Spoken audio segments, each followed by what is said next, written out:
در اوج سرمای زمستان جاری شدن لیمیت یا محدودیت نیروی برق در نواحی تاجیکستان ساکنان را به در دکانهای فروش انگشت جمع آورده است. زیاد شدن طلبات به انگشت در شمال کشور سبب بالا رفتن نرخ آن شده است.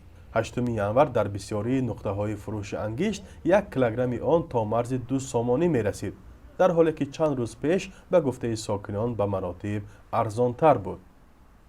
80 درم بود، 1 سامان شد، 1 شد، 20 شد. این حوض من شبانه گرفتم 180، این شب 190. یعنی خیلی گم کاس نظارت نیست، نرخ نواکی نظارت.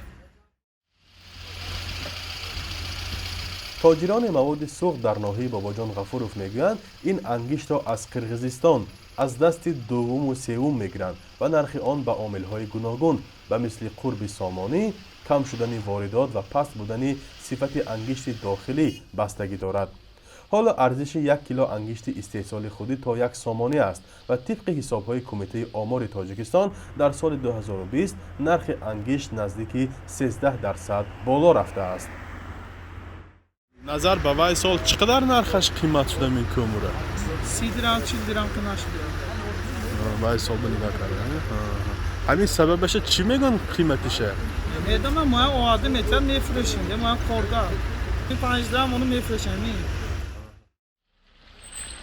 ماه ینور سال 2017 مقامات انرژی تاجیکستان اعلام کرده بودند که تولید نیروی برق در کشور به حجم کافی رسیده است و از این به بعد جاری کردن محدودیت برق یا لیمیت در کشور مال تاریخ می شود.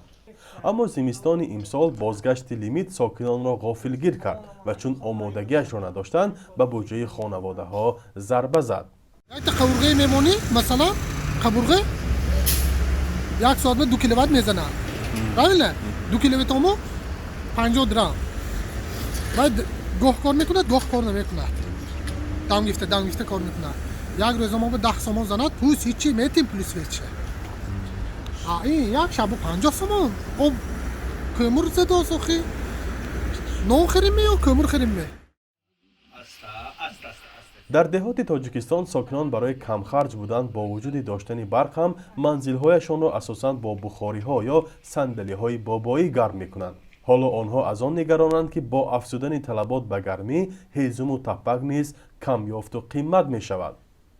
چوب چالما گفتگی وای اینی گو وایش گو میزنه کو بخور تپک میکنن سود میبریم کومور اکوی سود بریم کم مایم پیشکه میمونیم سرخ میشد و سیاه سر میگیرد. شرکت برق تاجیک روز 5 ینور شروع لیمیت برق را در نواحی کشور از ساعت 11 شب تا 6 بامداد اعلام کرد، ولی سنه ختم آن را نگفته است. تنها اشاره شد که زیاد گردیدن سطح آب در مجرای دریای وخش و ذخیره آبانبار نارک می تواند این محدودیت را بیکار کند. فرزان محمدی، رادیو آزادی، شهر خوجند.